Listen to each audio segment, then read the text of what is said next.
How's it going, everybody? Cody here to give my predictions for WWE Elimination Chamber this Saturday, February 18th, live from Montreal, I believe, somewhere in Canada. That's where the show will be taking place. One thing real quick before we get into the predictions.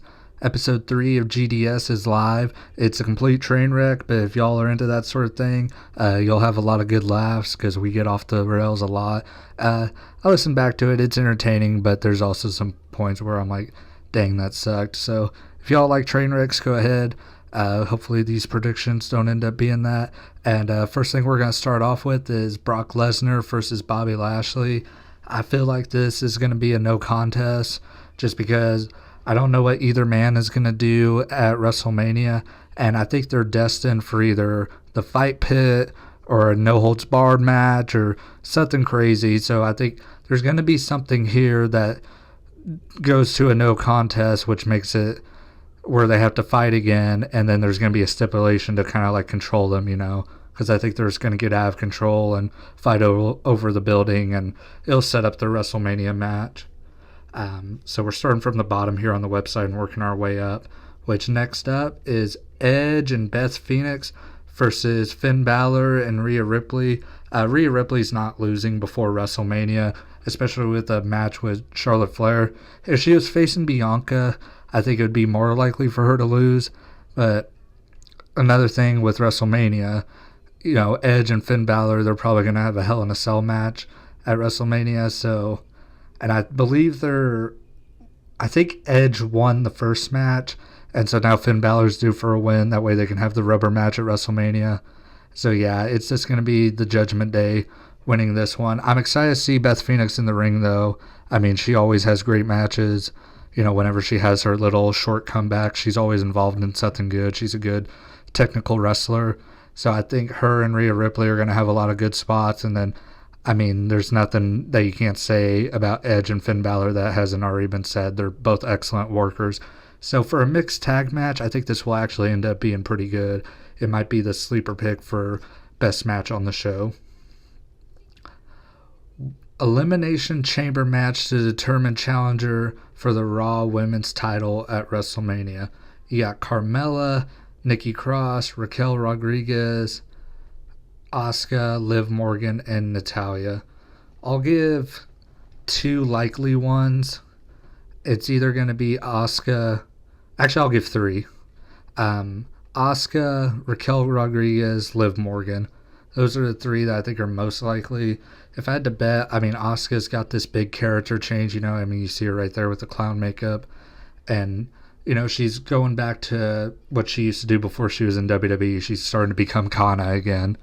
And I think with that, the thing that's really going to put this character into overdrive is going to be her challenging for the belt and winning it. But I could also see, Raquel and Liv are both young stars on the roster. And, a big title match at WrestleMania would help get them over. Now, my out of left field kind of bold statement for this match is that I think Asuka is going to eliminate every single woman in this match. They haven't done anything to say who's going to enter first or anything. I have a feeling it's going to be Asuka and probably Nikki Cross starting things off, and then Asuka's just going to run through the whole field and win the Elimination Chamber. That's my bold prediction for this match. Alright, moving on to the next one, which is the United States title Elimination Chamber match. Montez Ford, Johnny Gargano, Bronson Reed, Austin Theory, the defending champion, Seth Rollins, and Damian Priest. And the three men that I think are most likely to win this match are the three men in the middle, Austin Theory, Bronson Reed, and Seth Rollins. Johnny Gargano is a dark horse as well, but because he's just so dead in the water. But the way Triple H books things, I don't think it's going to be, hey, let's put the belt on him to help get him over, The way Triple H kind of does things is, you get over and then you get the belt. But Bronson Reed, he hasn't lost yet. And I don't think they want to pin him in the Elimination Chamber. Because it's not like he can, hit somebody with a kendo stick or do something to get disqualified. He can because it's WWE and they do stuff like that all the time. I mean, heck, look at Seth Rollins and The Fiend, Hell in a Cell. Now, what I think is most likely is that Austin Theory is going to win.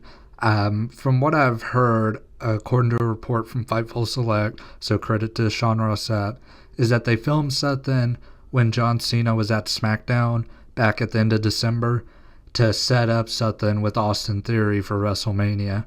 So I think we're going to start seeing Austin Theory winning, saying, hey, I just took down 5 dudes, I'm the greatest U.S. champion, and then he's going to have a backstage interaction with John Cena. That's what I think is most likely going to happen.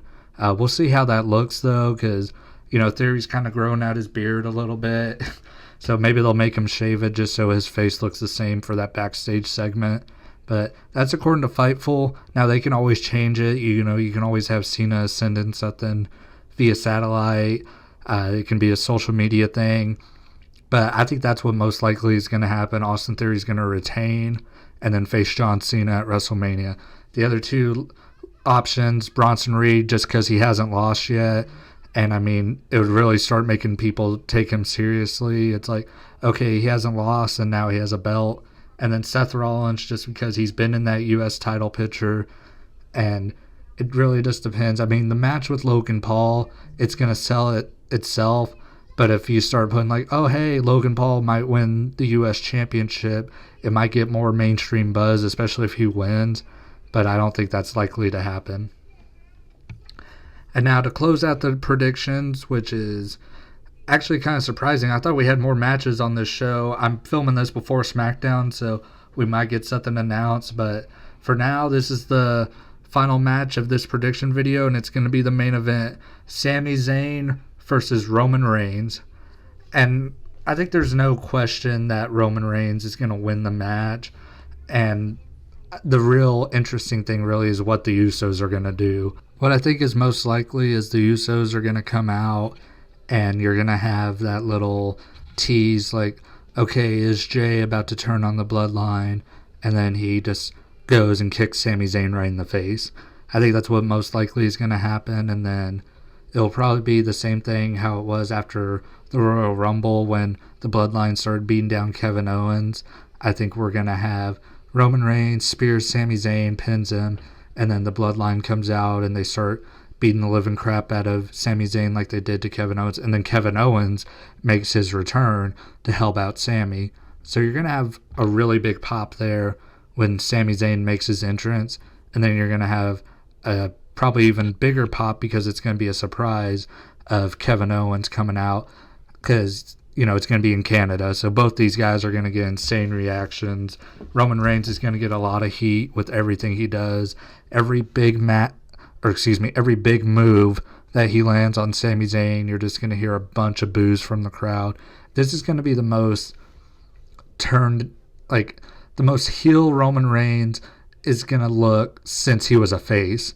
Whenever he was a face and they would boo the crap out of him because they didn't like him. And now he gets mainly just a mixed reaction. I think a lot of people do like Roman Reigns now that his character is fresh and the bloodline is an amazing story. But this, you're just going to have nothing but hate, which is what pro wrestling should be, good versus evil and all that. And the way Roman Reigns is, he's at his peak villainous. I just made up that word. I don't even know if that's real. But yeah, this is Roman Reigns as peak bad guy. And now the other thing is, I wonder if Cody Rhodes is going to come out after this match and help fend off the bloodline. It would be a really big Raw main event if you had Cody Rhodes, Sami Zayn, and Kevin Owens against Roman Reigns and the bloodline. I don't think they would do that, but man, that would be a big match to promote, like on the go-home show before WrestleMania.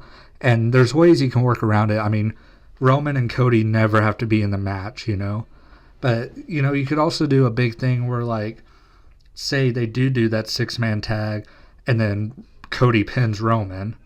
And it's like, okay, now Cody Rhodes is the first dude to pin this guy in 3 years. And then is he going to beat him at WrestleMania? Which I think I think everyone knows Cody is going to go on to win the championship at WrestleMania. But it's going to really make him look big, especially for guys that didn't watch AEW and, the last time that they saw Cody Rhodes was dressed as Stardust. I think it would help him be more of a credible challenger, but that's just me, spitballing right now. Like, that idea just popped in my head as I was, thinking about the predictions. But yeah, Roman Reigns is going to win, no doubt, and he's going to face Cody Rhodes at WrestleMania. But that's my predictions. If anything gets announced on SmackDown tomorrow, then tough luck, But that's my predictions. Thank you all for watching. Check out GDS Podcast.